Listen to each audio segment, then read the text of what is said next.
Bugün sizlərə 16 iyul tarixində başlayacaq və öz istəyinizə görə 2 və yaxud da 3 həftə çəkəcək Pekin yay düşərgəmiz haqqında Reels videosunu çəkmək istəyirəm. Niyə Pekin paytaxtı və Pekin Çinlə tanış olmaq üçün və Çin haqqında təəssürat yaratmaq üçün ən gözəl seçimdir. Düşərgə kimlər üçün uyğundur? Ümumiyyətlə Çində oxumaq istəyir və yaxud da Çində iş qurmaq istəyir və ilkin tanışlıq həyata keçirmək istəyir. Bütün düşərgə nəyi əhatələyir? Bunları qısa şəkildə sizə bildirmək istəyirəm.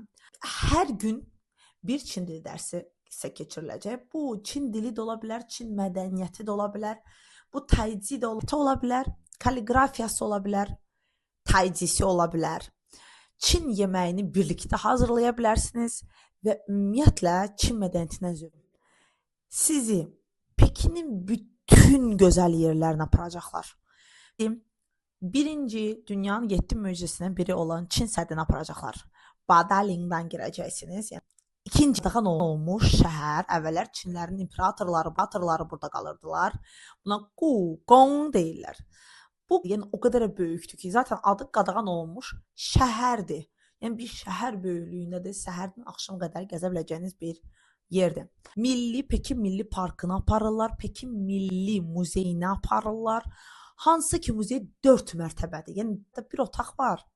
Otaqda canlı şəkildə siz görə bilirsiniz Çinin liderlərini, keçmiş liderlərini, yəni maketində canlı. Bundan başqa Pekin Hutong deyilən bir şeylər var. Yəni şəhər gözünüzün qabağına gətirin, dalanlar. Bax elə bir küçələrdir, tarixi küçələrdir. Gedin görün, gedin gəzin. Siz otelə yerləşdiriləcəksiniz. Şəraiti çox gözəl olacaq. Bundan əlavə bufeti açacaqlar sizə. Bufetdə yemək, bilirsiniz su qiyməti nə olur. Rahatlıqla bufetdən gəlib yemək yeyə biləcəksiniz. Heç bufetdə yeməyə ehtiyacınız olmayacaq. Çində zaten yemək çox ucuzdur. Sizi aeroportda qarşılayırlar.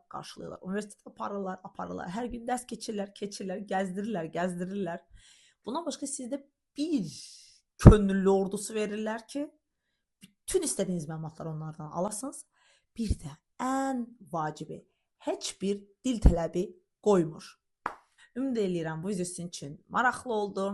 İzlədiyiniz üçün də təşəkkür edirəm.